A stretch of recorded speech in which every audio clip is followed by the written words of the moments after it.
what moment during your flight training were you like, all right, I can't talk on the comms, I can't hear anything, I don't know what's going on? Was there a moment like when you were taxiing off or flying in the pattern that you're like, this is just too much? Well, there actually saw a couple. The instructor let me start the engine, and he said, "Hey, you're gonna taxi, and see how it goes, and maybe I even let you take off." Right? I'm excited. And now we got a request, like taxi clearance from ground. I was like, "All right, how do I do it?" You're like, "No, no, no, I'll do it."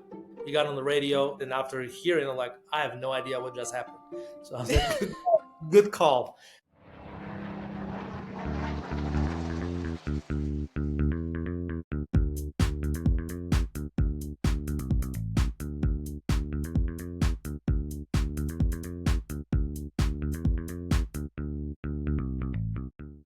Welcome, everybody, and thank you for joining us today on the Aviator's Guide. I'm Hollie Bellino, your host as usual, and today with me I have a very special guest, Mr. Muharrem Mane. Mr. Muharrem Mane, thank you for joining me today. I'm very excited to have you on. No, thank you, Holly, for taking time, and thank you for the opportunity to talk to you and your listeners. Absolutely. It's a pleasure to have you here. So I want to introduce Mr. Mane here for a moment. He is the CEO and co-founder of this amazing application called Plane English ARSim that really just helps pilots learn how to speak on the communications on the radios while they're learning how to fly, which is actually one of the harder things to do when you're learning how to fly, besides learning how to land the plane itself. So that's amazing. It's been used on the civilian side as well as the military side. And in addition to that, he also has a strong fervor for knowledge, as he has a bachelor's degree, 2 master's degree, and a PhD, all in the field of engineering, specifically astronautical and aeronautical engineering, as well as civil engineering. So he's a smart cookie. And he also knows how to rock a good tan-colored shirt. Y'all can't see it if you're listening to the podcast, but he pulls it off pretty well. He's from Albania, is a father and a husband, and also, of course, a pilot, which is how we came around to making this app in the first place. Did I get all that right there, sir? On point. Perfect. So before we dive into Plane English and ARSim today, I just want to get to know you a little bit. I'm sure the viewers are interested as well to get to know your history and your story. So I know that you grew up in Albania, the People's Socialist Republic of Albania, correct? So what was that like for you growing up there as a child?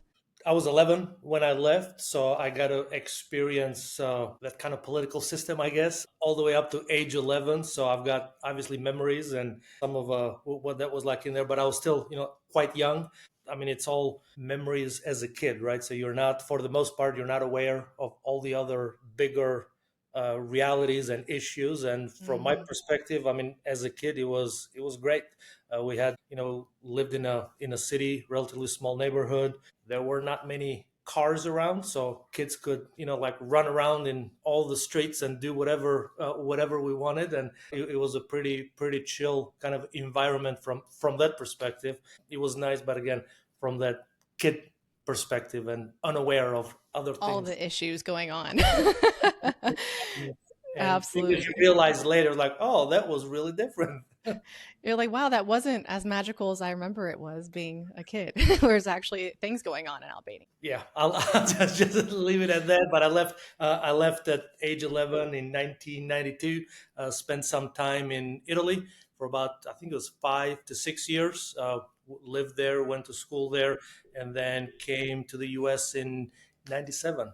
I've been here as a exchange student, international student, and and then college and all that stuff after that. And then after high school, I was interested in aviation, and when I asked my host family, where do you go to study aviation, and they said they go to Purdue. I was living, my high school is in Indiana, and they said you go to Purdue, so that was the only place where I applied, and I got accepted, so I went to Purdue. Well, that's amazing. I hear it's a very good school, so that seems like a good place to go. So you said you lived in Italy for a few years studying there. That's pretty cool. What drew you over to Italy? Well, it was a little bit kind of like the consequences of Albania and kind of like the government and the regime changing there. So it was, after the Berlin Wall came down in, like 89. So there was that 90, 91, there was that transition, of all the kind of like Eastern Europe, the transition of the political system. So my family, my father left Albania to go to Italy in 1991 because you could, and it was that, I don't know if it was forced, but migration, I guess. Kind of like getting away from the whole situation in Albania. So, and then in '92, myself and the rest of my family moved to Italy. Well, did you enjoy your time there? Yeah, no, it was good. I mean, it was part of, you're changing, right? So Mm-hmm. sometimes it's not always good, and you had friends, and like the way that you do things. So there was of course that initial shock of just being in a different place, new place, not knowing the language, just dealing with all that. But yeah, eventually you get used to it. I like being there. Yeah, I spent 6 years there, and my parents still live there, so I get to go back, and it's very nice. It's a familiar place to go back to. I know the language now, so it's very nice. I did see that. I see that you speak not only Albanian and Italian, but English and a little bit of Spanish too. So that's pretty cool. I've been to Italy myself. I haven't been able to live there for 6 years, but I lived there for 1 year during study abroad, and I fell in love with it. So I also entered in Italy different circumstances than you did. So I initially was just obsessed with the country, the food, the culture, the people. Just it's my favorite country I've been to. My Italian's a little bit rusty, but I can say a few things. But non ho mai praticato italiano. Non posso mai. Perché non c'è una persona. È vero. There's no one here that I can speak it with, but I do have some friends over there. I need to reach out to. It's been a while, so I usually go on a Chat GPT to practice my Italian every now and then. I'd be like, talk to me in Italian. Dimmi solo parlo in italiano. That's pretty good. It's pretty good. Do you ever get to practice your Italian or Albanian anymore? Yes. So I've obviously, so go back. I still have family in Albania, so get to go back, and then I speak it at home with my daughter, so she knows the language, and she's pretty good at it. And then I get to go to Italy as well to visit my parents, so yeah, get to practice that Italian. I put it into use actually while I was going through graduate school. So I taught Italian in college. So I've Oh, perfect. all that initial, like learning it. Yeah, I've gotten to practice, and I've got quite a few friends that I keep in touch with, and it's there. It hasn't gone away. Oh, sono gelosa. I'm jealous. I love that you taught your daughter Albanian though. I love when people pass on their cultural language to their kids. I'm definitely going to pass on my fake cultural language of Italian to my kids someday. Like And I'm not actually Italian, but I want to be. it's good that they tend to pick that stuff up very, very easily when they're little. So it seems like a awesome opportunity. So where in Italy did you spend your study abroad here? I was in Torino or Turin in English, where your parents live in. So I spent 5 years down south of Italy. So if you think of Italy, the heel, Lecce, it's kind of like the southernmost, like city there. Spent Okay. 5 years there. Amazing weather, warm, and all that stuff. And then spent about 6 months in Milan, and that's where my parents live now. I really love Milan. It's really fun to say Milano.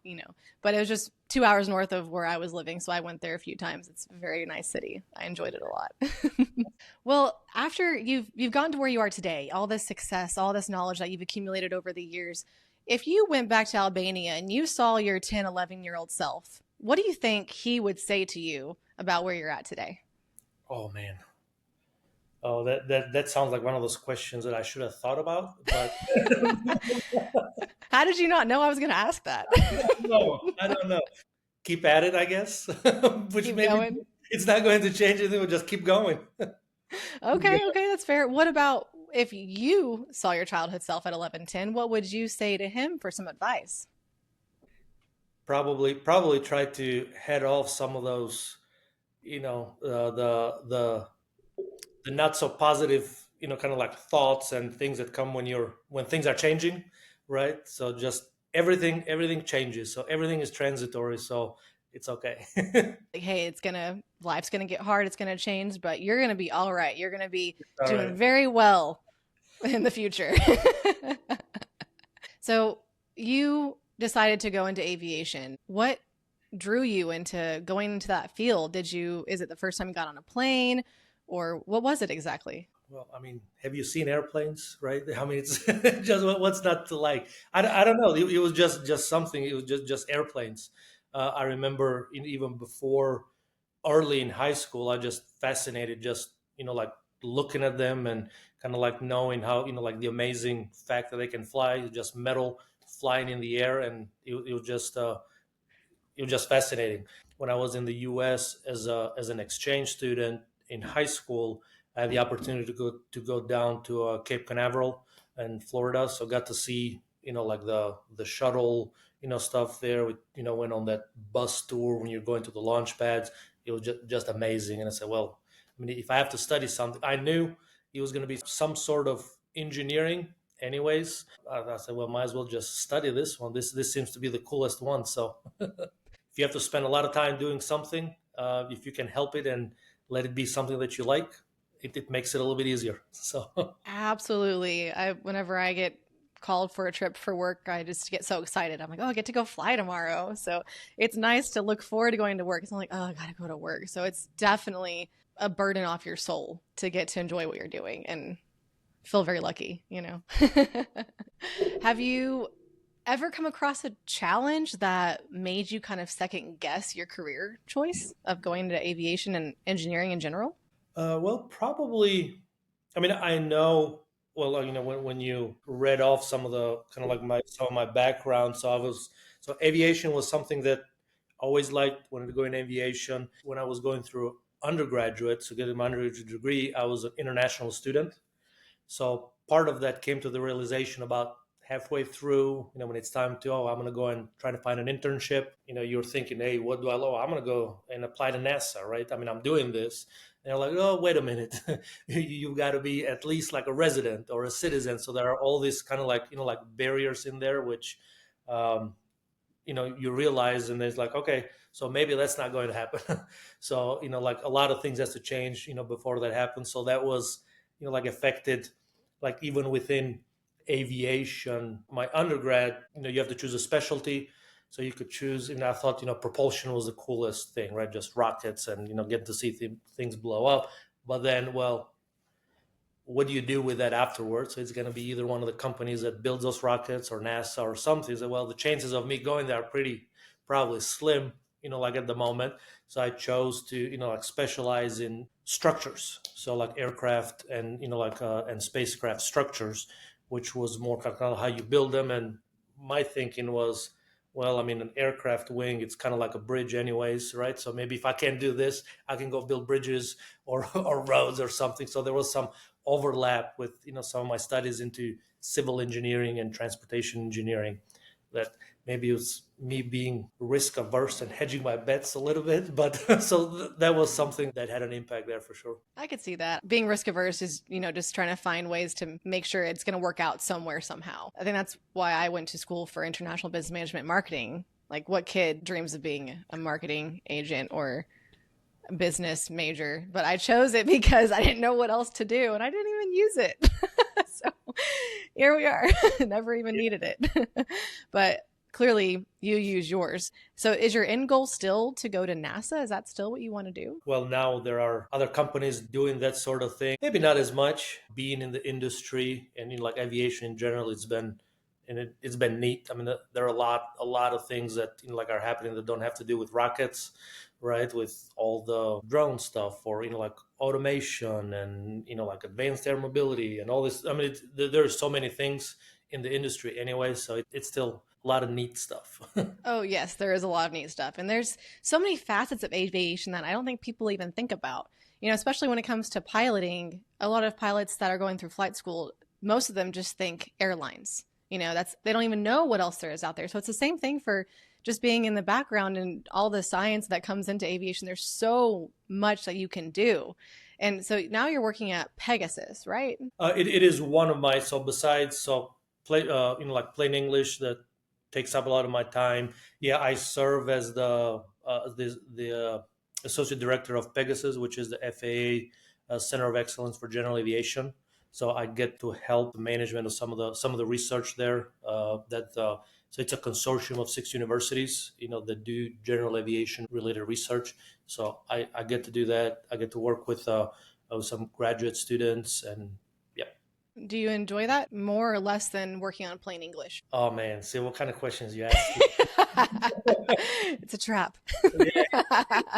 No, I mean it's it's different, but that's a nice thing of it, right? So it just has different things. It's research, so you're getting to do these things that are a little bit. I mean, all of them are tangible, but a little bit more out there, right? So it's a different pace, like different kind of questions that you get to think about. So it's different, and I think that's what makes it nice. If you had to choose one to stick with, what would it be? Oh man. Well, I like the level of control, I guess, and inputs and say that I have in what Plain English is doing. So that one gives me more flexibility to maybe do some of the things that we're talking while doing research to be able to do them here. So you'll probably have to be Plain English. I would probably do the same thing too. It's always more fun to work for yourself too, because you have more control over your life and your business and everything. You got your pilot's license in 2010, your private pilot's license. And you Correct. said the last time you flew was a couple years ago? I think it has been a couple of years now. Yep. Yes, yes, yes. Well, it's time to get back up there. Got it. I mean, and even before that, I've been working the last year. It's been trying to get my instrument rating. So that was a lot of flying, a lot of time under the hood, and trying to make time to get those cross country hours. But no, I'm definitely looking, trying to find time for it.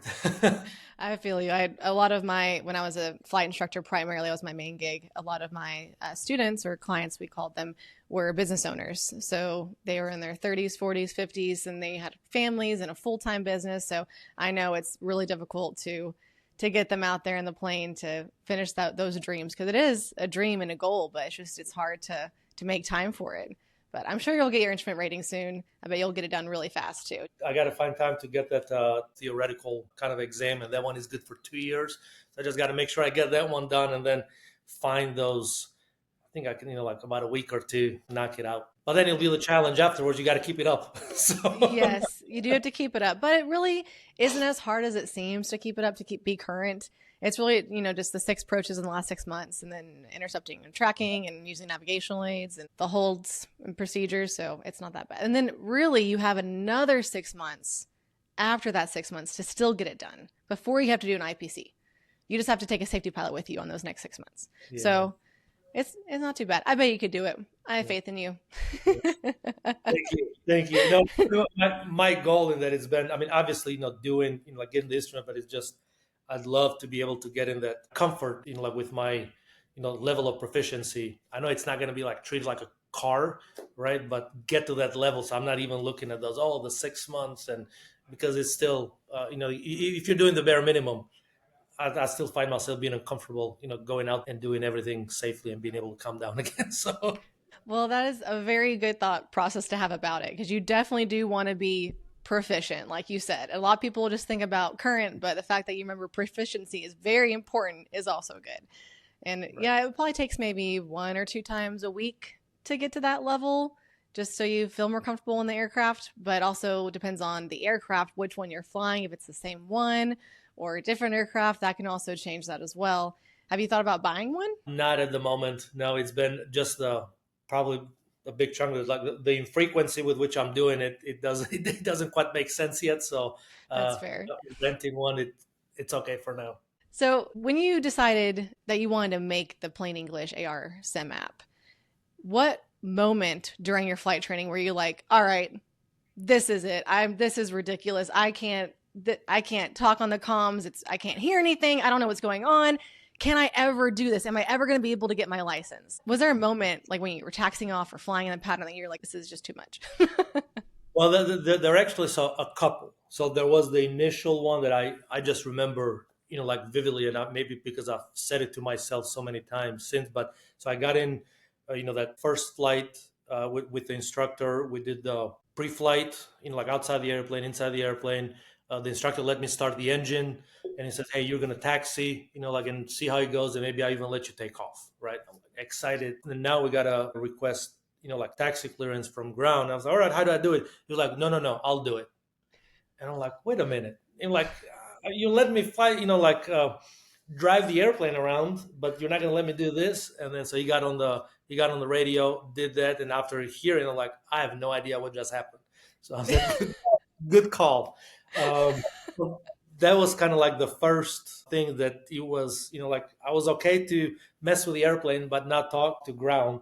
And then after that, it was a continued thing every time, right? So the instructor made it a point, hey, you're going to do these. So we spent, after starting the engine, getting the 80s, being ready, just, okay, rehearse it. I literally would just rehearse them, like a couple times.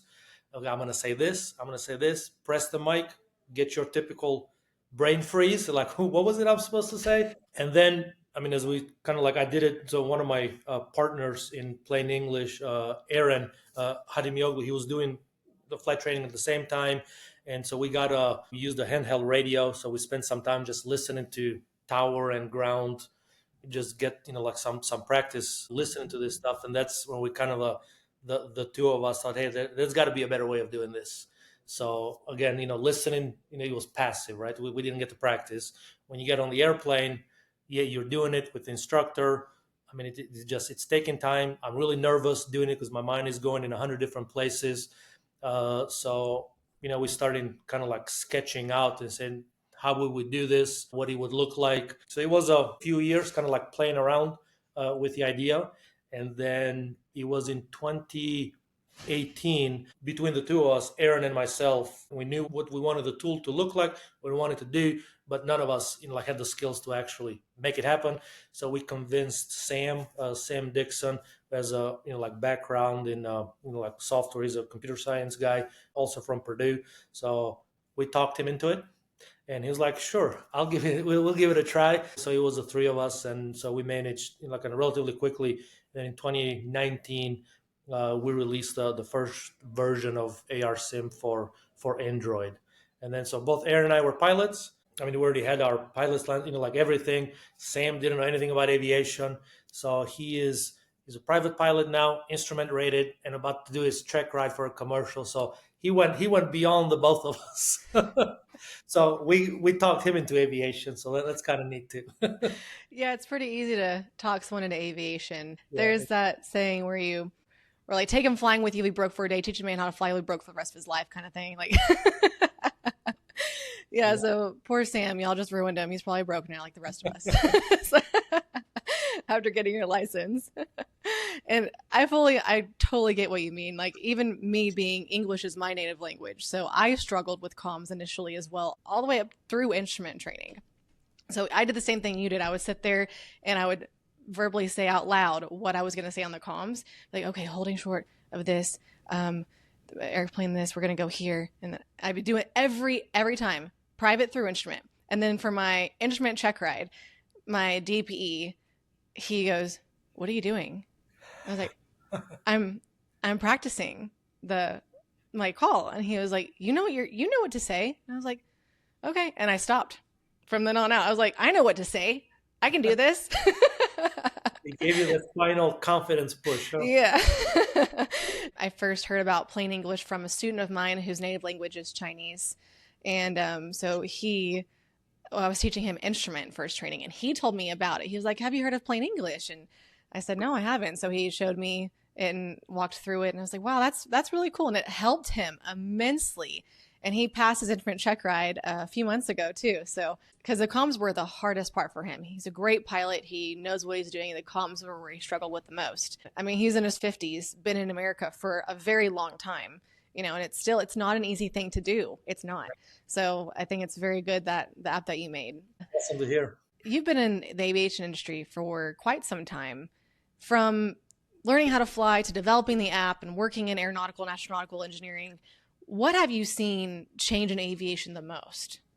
I think it's a little bit like most of the non-plain English related things that I've done and that I'm involved with, like have to do with like how aircraft perform, cost, fuel burn, like environmental impact and that sort of stuff. So it's been kind of like that steady improvement of what you can get out of those aircraft, like how efficient they are, how they get used by their owners. Like I've been kind of like involved, not only looking at how airlines, use them, but even, current this on-demand, kind of a transportation. We did, like quite a few studies a few years ago looking at air taxis. It's like, how would you run an air taxi business, with using either small like Cessnas or Pipers or small business jet like the Cessna Mustang, right? Those, or the back in the day with like the Eclipse 500, there was this newest cheap like four-seater jet. So like seeing those kind of like around the not just the business cases, but like operations, right? How do you use this, these resources? And then, like with that, it's just been the level of automation that I think, I mean, we see it in the, like the drones that everybody can access, right? I mean, I remember being in labs and having these, things, quad motor things that were so cool, like they're everywhere now, right? And I know it's not from a pilot, like it's different because, like the way that, they pilot and they fly, it's different, but still just seeing them around everywhere.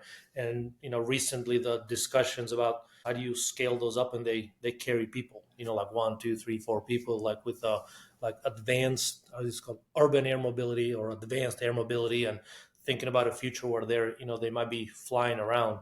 I think those are, still coming, but like very neat kind of a, I don't know, your typical flying car future kind of a thing. Yeah, and then I mean from the more on like on the plain English, side is just, like on the pilot training, it's been the use of simulators and virtual reality, extended reality, kind of tools that are coming out.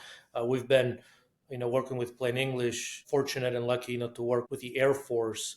And so seeing some of the systems that they're using and, that are, they have a little bit more flexibility regulation wise, to experiment and play around with those. So, seeing what things, look like, it's really neat, to see how that is, how it's progressing. And it sounds like there are discussions about some of that coming into the civilian side, and getting some of those like devices and systems certified, to use for pilot training, which is it's really neat. It is really neat. There's so much changing, and you're right about the air taxi thing and seeing how like personal private air travel has boomed, especially since COVID in 2020, where the airlines were struggling. Private jets were just taking off, pun intended, and it was just super popular. Talking about your Plain English app, what is one of your favorite features that you've put into the app based on everything that you've learned in aviation? We've had quite a few, like recent ones. The app itself is designed so to provide you kind of like the ability to learn through practice, right? Not, like repetition, not necessarily memorization. So there is information, there is things always changed in any scenario that you're doing. So if you're in the air, you're going to do a flight following, thing, you press the mic, you speak into the mic, like it scores what you're saying, gives you immediate feedback. You get to hear center, whoever you're talking to, give you those instructions, you read them back. So you do that entire dance.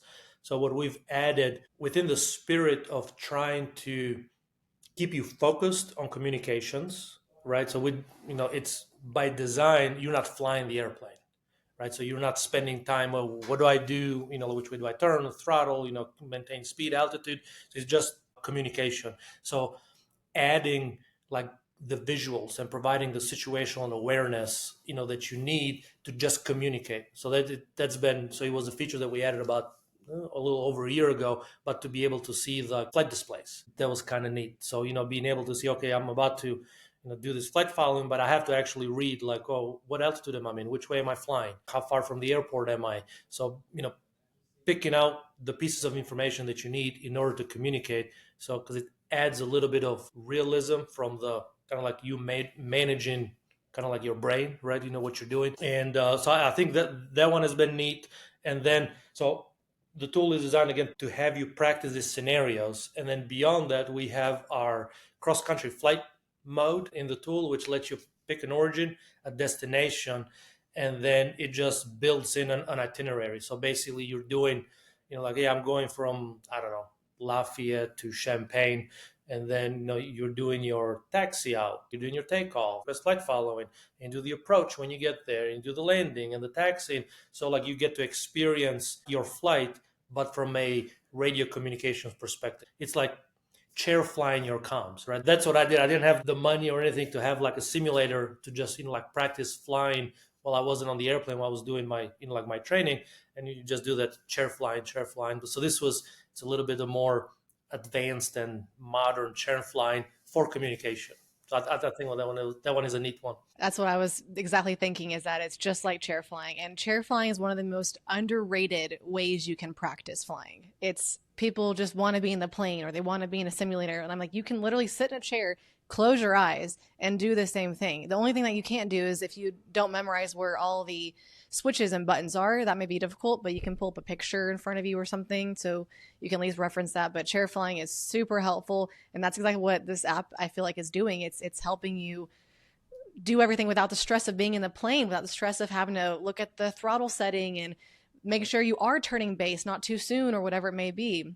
As helpful as it may be to go to a untowered airport and call out every single leg of your pattern, it's helpful to know kind of what you're saying first before you get the added stress and then you're losing altitude or gaining airspeed, whatever it may be. So it really helps you get one aspect down of piloting. So I think it's amazing in that way. That is one way I would make my students train on the comms, because everyone struggles with it. Every student I've had has struggled with the communications, even if they're an instrument. Because it's when you go to instrument from private pilot, there's new things you have to say, new things you have to listen for, and you have to know when to question things. Like if they tell you to, if you're on a 090 heading and they tell you to make a left turn to 180, you should be like, do you mean a right turn to 180? Like you just little things like that is like the peak of learning the comms, is hearing things like that, registering it, that it could be wrong. And they mess up sometimes. We all mess up. So I think it's an amazing app. And are there any other features you've been thinking about adding that are going to be coming out that we can be excited about? So the tool comes with a built-in training curriculum. You can start, again, no instructor, no airplane, you just start from level 1. And how do I say the phonetic alphabet? Like from there all the way to doing, like instrument approaches. It kind of guides you. And then aside from that, we have places where you can get more in depth about, like flight following or like flight plan activation or just VFR or instrument approaches. We've made 3 units. So one of them, it's pattern unit. So it's designed to do just a pattern at non-towered airports. What this one does is, we've built some capabilities, not just voice-based interaction, but like through the visuals and touching the screen. So what that one does is actually you can look at it and say, hey, this is a left pattern. This is what, this is what the legs are called. And this is where you make this call. So it kind of like it's instructing you and then quizzing you, testing you. Hey, if the airplane is here, is that departure or is that base or is that, like whatever the case might be. And then obviously they get to, you get to do the call outs when you can see the airplane move, and then you have to press the mic and do that thing. We have a cool one there, again, as part of the pattern, that situational awareness, a different way of testing the pilots when we have like 3 or 4 airplanes are flying on the same airport and they make radio calls. So you have to identify who made the call just by the position, right? So like, are you kind of like understanding what's happening here? This brings in, again, voice interaction with kind of like this touch interactivity. We have an airport unit. So this one, there's no speaking parts to this. It's only just presenting information and then quizzing you, but it does signs, lights, and markings, which was, I don't know, maybe I should feel ashamed, but like, nobody told me that stuff while I was doing my private pilot's license. It was like okay, I kind of like feel like, okay, I learned it because I was there, but it seems like it never came up. I don't know, maybe I missed it. I don't remember it. I got nothing. Like it's not, I don't remember doing it. So we provide this, like again, just walking, hey, these are the signs, right? Like, taxiway signs, runway signs, all the light, stuff. We just added a couple of days ago the light gun signals. You just have flashing lights and you have to identify them. So that one is a neat one. And that one, it's actually, so we provide it for free. So anybody that downloads the app, that one is available for anybody to do. And then we're talking about instruments. So we have a unit built on instrument holds where we try to go a little bit into the concepts, like these are kind of like the hold patterns. These are the entries. So you have to recognize them, kind of like build that mental model about what is happening, and then add communications on top of that are kind of neat. And the final one, so we have kind of like an AI enabled feature in the tool. It's kind of like using some of the AI providers out there, but with our own twist to it, where you can ask it, I don't know, like you're online using like ChatGPT, Gemini, whatever, but you can ask anything about aviation, and it kind of gives you, kind of like those nice, like answers and information. But we've had it coupled with actual documentation, so related to communications about, so the FAA, AIM, JO 7110, some of the EASA and ICAO based, like procedures and phraseologies. So you can ask him questions about, hey, how do you do this, like if you're in Canada or the UK or whatever, and it gives you, the answers, but also the reference about the actual document where it came from. So it's a little bit more authoritative into like, oh, I can find it here if I wanted to look it for myself. Yeah, that's kind of our latest. And then we have couple more things that we're a little bit a few months away from releasing. So I'm gonna hold back on those. Now you But can give us the juice. we got some exciting ones in there that we're excited about. Well, that's awesome. I have looked into the app. I never used it personally because I didn't know about it when I was in flight school. I was looking into it, and I really liked the pattern stuff where you have to actually pick the airplane that's on base, on downwinds, on the departure leg, all that stuff. That's really nice. And I was practicing saying the comms, and I was getting like 80, 90%. And I was like, So I went in and I used my Siri voice. I tried to sound like my plane. I call the avionics in my plane Kendra whenever she tells me something like minimums. And so I just did that instead. I was like 14,500, and I got 100%. I was like, yes. So if I do exactly.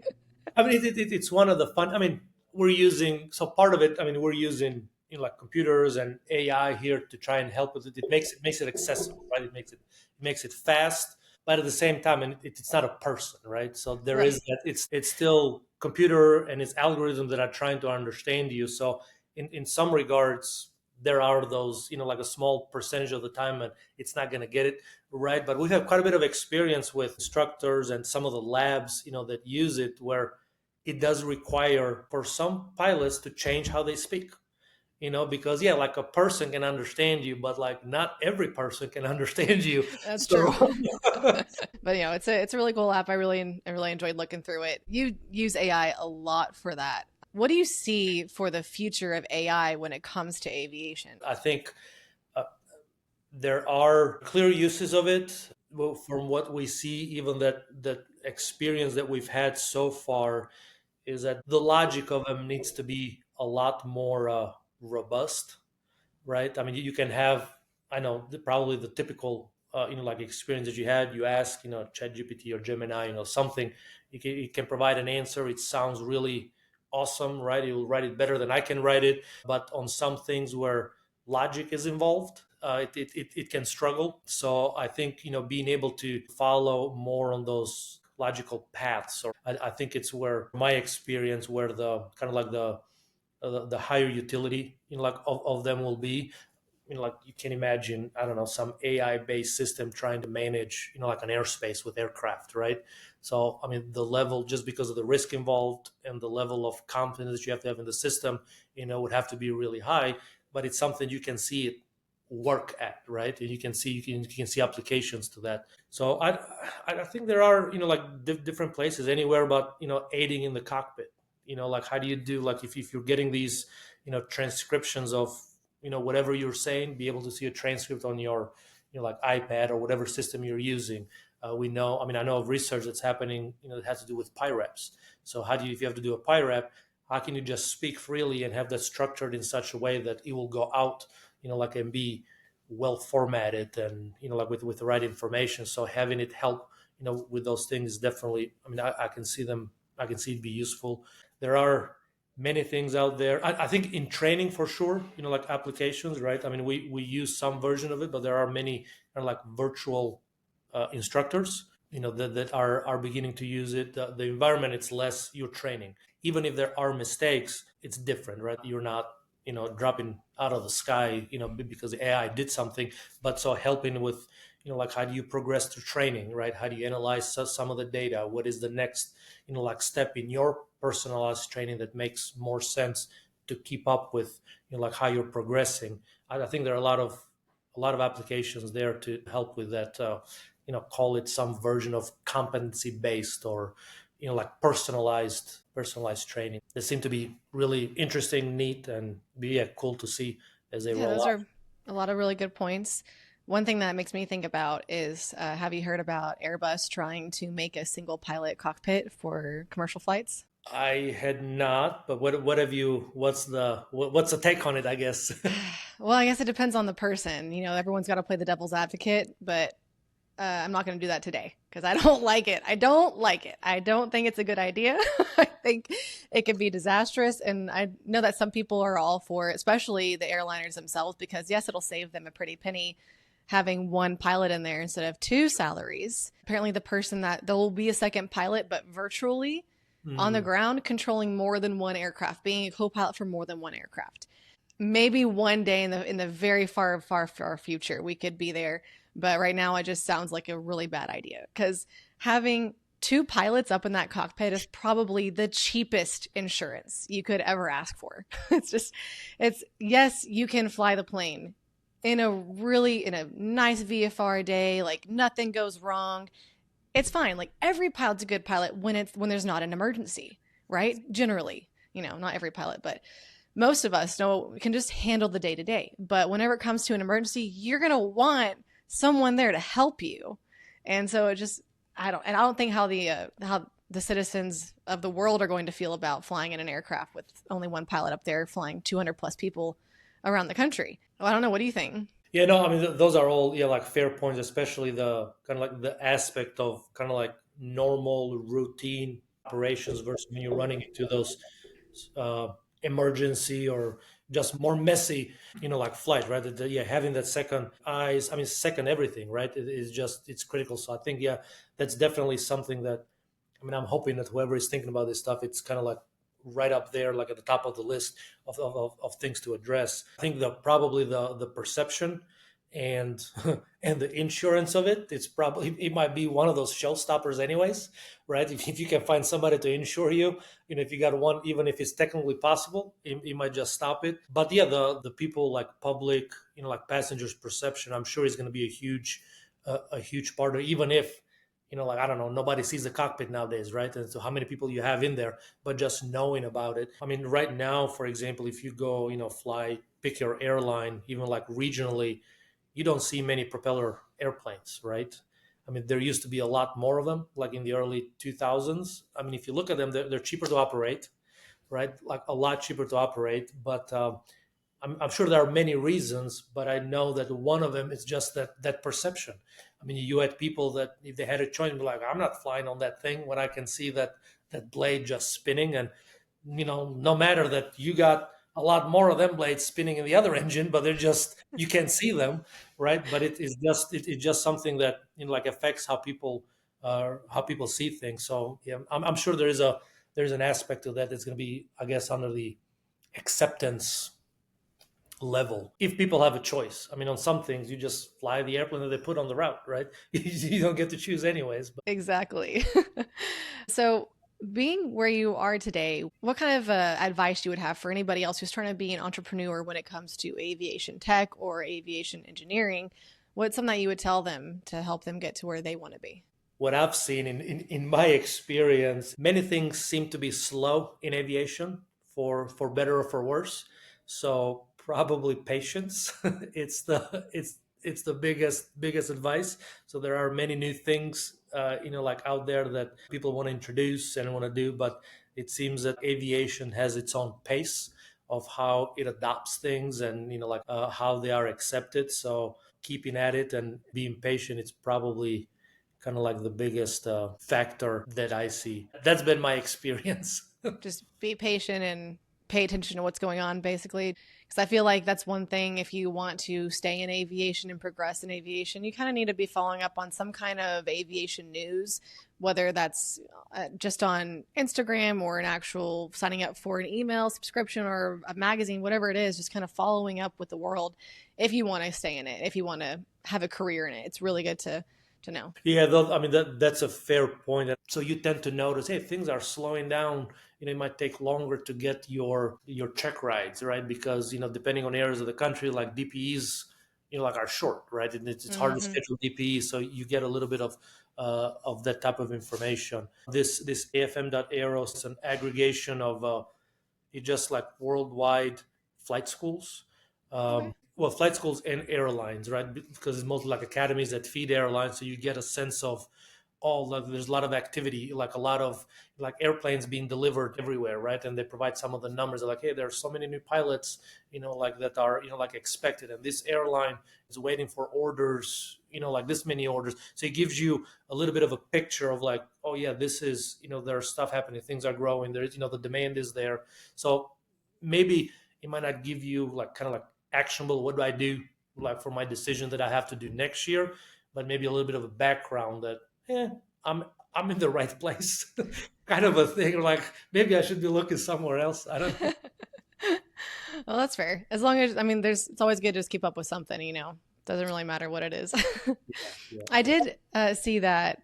Didn't the Air Force provide some funding for you guys when you were making Plain English? Yeah, since 2020, we took advantage of the SBIR, so Small Business and Innovation research. So we applied for those, and we went through the like phases and different level of funding. But we did phase one, two, three. So yeah, we've been working with the Air Force since 2020. So Wow. we were able to get like funding, which was to develop and build more capabilities, like for the tool. And because when we first launched in 2019, all we're doing was VFR communications, and then we just had our phases of flight kind of like training. And then since getting that help, it expanded to IFR, trainer module, iOS, web version. We have like a dashboard for schools and institutions to monitor how the students are doing. So yeah, it's helped us kind of like build our capabilities as well as build training content specific to the Air Force. I haven't flown in those, how those guys fly, but kind of like seen, and we've been able to kind of like build the scenarios, and it's just crazy how they fly. It's really like non-towered airports, and they got like 20 airplanes in the air at one time. Insane. So it's kind of like building the scenarios and the training for them has been neat. But yeah, we've had their support, and it's transition. So we started kind of like the development funding, and then for the past 2+ years, it's been we just deliver the product, contract, licenses, like to some of the training units, including, which was kind of neat, we got one last year, trained boom operators for tanker aircraft. Oh, cool. Have some of the visual, like kind of like what they see outside of the window, so they get to talk to, so they're the ones being evaluated, the boom operators, but they're getting to talk to the pilots flying the airplane, and they're talking to the receiver aircraft that's going to receive the fuel, and they're also talking to center. So it's like this multi people, I guess, or entities interactions. That one has been kind of neat to do that. Yeah. Really, Kinda. really different, right? Different lingo, and so yeah. Wow. Okay. Well, speaking of the Air Force, how was volunteering for the Civil Air Patrol? You did that for a while. Yeah, I did that. It was, let me see. Well, I tried to do it in Lafayette. I want to do like I want to get on the airplane, I want to fly. But when I was doing it in Lafayette, I don't think they had any airplanes. It was just kind of like on the fringes of it. And then when I lived in Pittsburgh, so I did that. It might have been like at least maybe a couple of years. So it was neat. I was part of, again, I wasn't doing any of the flying. I didn't have enough hours, but I was part of their aviation education. I was an aviation education officer, and it was neat. We got to meet like every week. We provided, I gave, I don't want to call it lectures because a lot of them were kids, but we're just pick aviation topics. So we'd have little presentations, little experiments with the cadets, like every week. So it was really neat, and you got to get them excited about aviation. Spend telling them about jobs in aviation, and get to spend some of the cool like sciencey stuff about you can blow in a straw and you put a paper in there and you can see low pressure that makes it like give lift and that kind of stuff. So it was it was neat. But yeah, I got to do that for a couple of years in Pittsburgh. I've actually been looking into Civil Air Patrol just to go check it out because we have a squadron over here, not too far from me in Denton, Hmm. and it seems like a really good opportunity just to kind of get more involved in aviation and to help out the next generation of pilots. So I think that'd be pretty cool to get into that. Do you have any advice for anybody else who wants to start flight training that maybe be struggling with a language barrier like you did? I mean, I think, well, part of it is like with everything that you do, like it's that persistence. Some things are, like learning how to fly. It's not easy, right? There are many things that, depending on your situation, that will make it hard for you, be it schedule, the money, the whatever, right? But having that persistence is always good. And then, yeah, when it comes to the actual learning or whatever, I mean, we're hoping that what we provide with ARSim, it's a little bit of extra help for everybody to be able to get more comfortable and confident and be able to enjoy the rest of flying and the rest of flight training.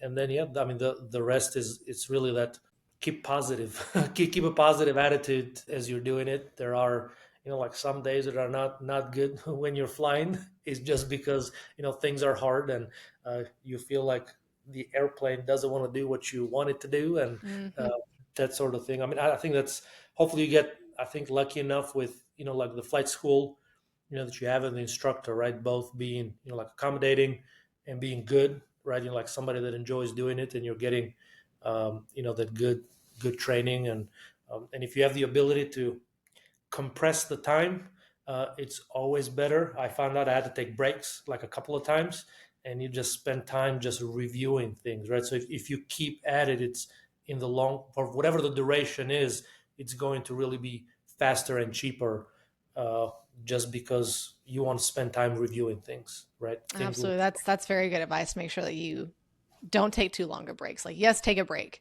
but make sure you stay at it, because that's why I always told my students too, is the more time that goes between you flying, the longer it's going to take you to finish. The slower you're going to progress, so that's definitely a good one. I think one thing a lot of newer students need to remember when they're starting flight training is to don't compare yourself to others. Like, I get questions all the time. How long did it take someone to finish their private pilot? How many hours? How many months? How many practices of your cross country trip did you do before you got to go do it? It doesn't matter how long it took me, how long it took Joe, how long it took like Sarah. It doesn't matter. It matters about how you are progressing. Are you progressing? It is, don't compare yourself to somebody else. Some people are natural flyers that just get in the plane and it's sickening, but it's amazing. Like, they're just so good at it. There were a few students at my flight school that just breezed through it. And I remember trying to compare myself to them, but that's not fair to yourself to do that, So I think definitely making sure you stick with it and stop comparing yourself to others are some things that new students need to remember in aviation. Well, and it goes on the other side too, right? One of the things that I've seen, like for example, you might end up spending a lot of time practicing those landings. I mean, on our case, just because of where we are, I mean, there's always wind, right? So it's always you're landing with a crosswind, and it's not going to make, like for pretty ones or nice ones, right? And it might take you longer, but in the meantime, you've just got a lot more experience. So you can't compare yourself to, like, yeah, somebody that, yeah, the weather is nicer, and maybe it's always straight, right? And you're just doing those. It's just maybe you're getting something else. Another one that I, so besides that, don't take too long of a breaks, is if there is an opportunity, maybe you don't want to force it, but I had the opportunity to try 2 or 3 different instructors just because mine wasn't available. So, maybe instead of shying away from, like, oh, I'm going to wait for my instructor, again, in keeping that, I want to keep a steady pace in training, switching instructors, I found it to be very useful just because you get another perspective. And again, if all you've seen is that one guy and how they teach it, or gal, that's the way that you've seen how things are taught, it might be great, right? Or maybe it's not, and you don't know about it. So getting somebody else, it provides, that's a good comparison, not a bad comparison, to try and see, like, hey, maybe they teach things differently. I get it that way, right? Or maybe now I like it the way that, like my usual instructor explains it. So it's always a good like a different perspective, can be good as well. Absolutely. It can be very helpful. And I think that's one thing a lot of students struggle with is they think that they are stuck with one instructor that they get, or they're maybe just not into confrontation. So they don't like bringing it up, whether or not you like your instructor or not. If you're struggling with something, it's not going to be bad to fly with somebody else. I loved my instructor. He was amazing. And I was struggling with my landings. So he put me with another instructor and I got him. It's not that he was bad. He was amazing. I learned so much from him, but this other instructor just said something different than he did and it clicked. So never feel bad or guilty with flying with another instructor, because when these pilots are getting their licenses, it's their education, right? Like, it's in their own hands. So take your education in your own hands and make sure that you get the best experience for your money and that you get to where you need to be. So changing instructors is definitely always a good option to try. I was always nervous doing stalls, right? I mean, I love, my instructor was really good. And I'm like, okay, I mean, this is how it is. I'm just going to be nervous doing these. He explained them, I do them. And then he wasn't available for like a couple of weeks. I flew with this guy that been flying on the airlines. He was obviously, very experienced. And I was doing them. I told him, like, oh, I'm always nervous when I do this. So bear with me here, right? I'm just rehearsing things. I'm going to do this and that. And he was like, well, here, like, let me show you. He's like, we went up to, I don't know, 4,000 feet. He's like, okay, configure the airplane, stall it. He was like, I don't want you to do anything. Just sit there. And just I stall the airplane and I'm just sitting there. He said, put your hands up. So I put my hands up and then stall the airplane just like, he's like, see? He was like, if you just if you're in doubt, just let it be and you'll be fine. And it just took away that kind of like hesitation that I had, like, oh, it's gonna be all right. Like it's not that I'm gonna mess it up. So it just gave me that level of comfort. And I Exactly. was fine after that one, but it was just that, like that 1 hour flight. It was amazing. Those kind of airplanes, they're made to set back into their equilibrium and just find their balance again. It's amazing. They'll oscillate until they're like, okay, this is where I'm back to be. And it's really cool. So just like when you're doing spin training when you're a CFI or for your CFI training, we did those in a Cessna too. You pitch up and you got to try to put that thing into a spin. You really got to pull it back. But once it goes into a spin, you literally just kind of let go of the yoke and she recovers. It's like that's so so the very, very stable planes that you train in. So that's really good that he showed you that. That's a good instructor for sure.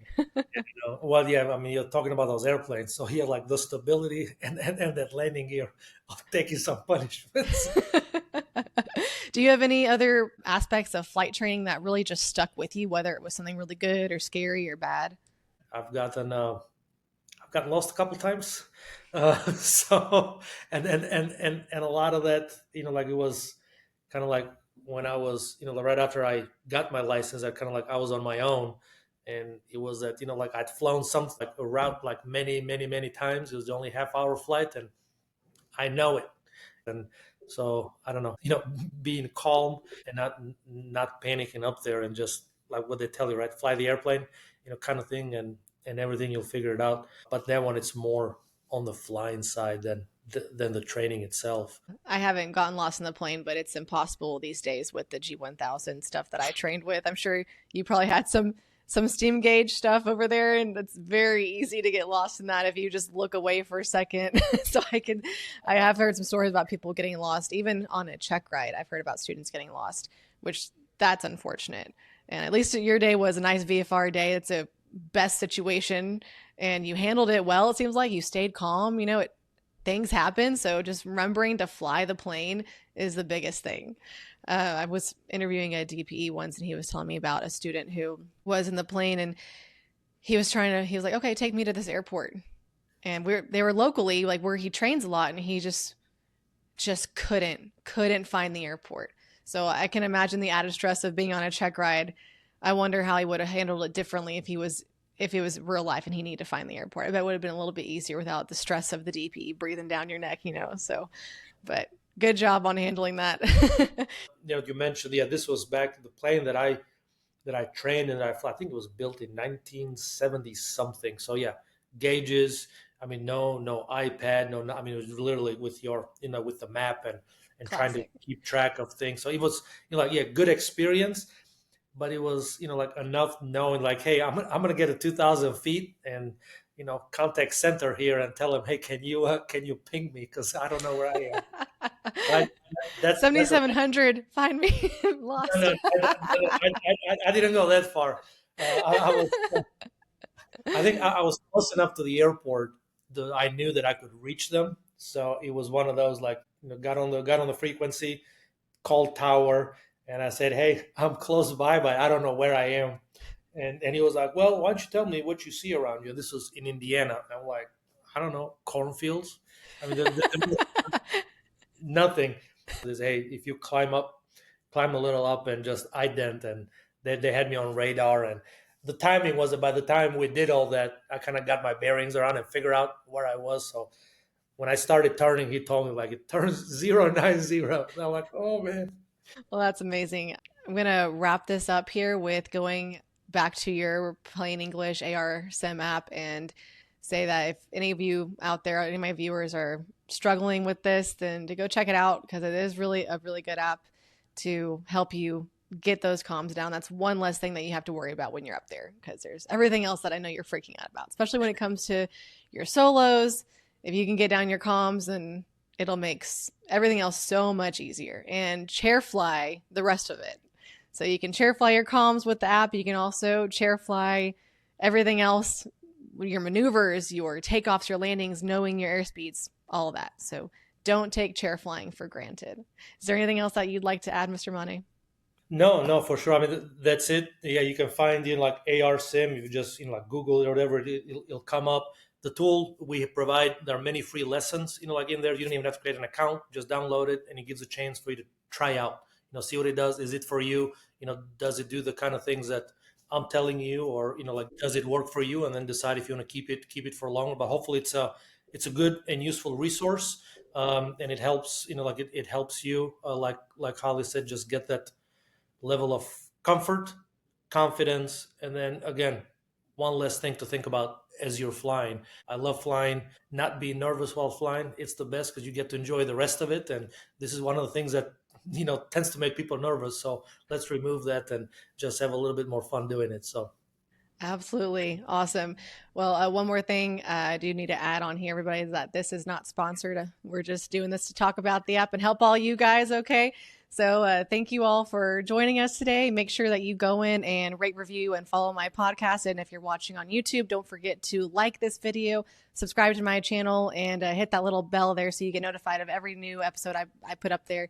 And I will see you next time on here. So have a great week or weekend whenever you're watching this, and we'll see you later, aviators. bye.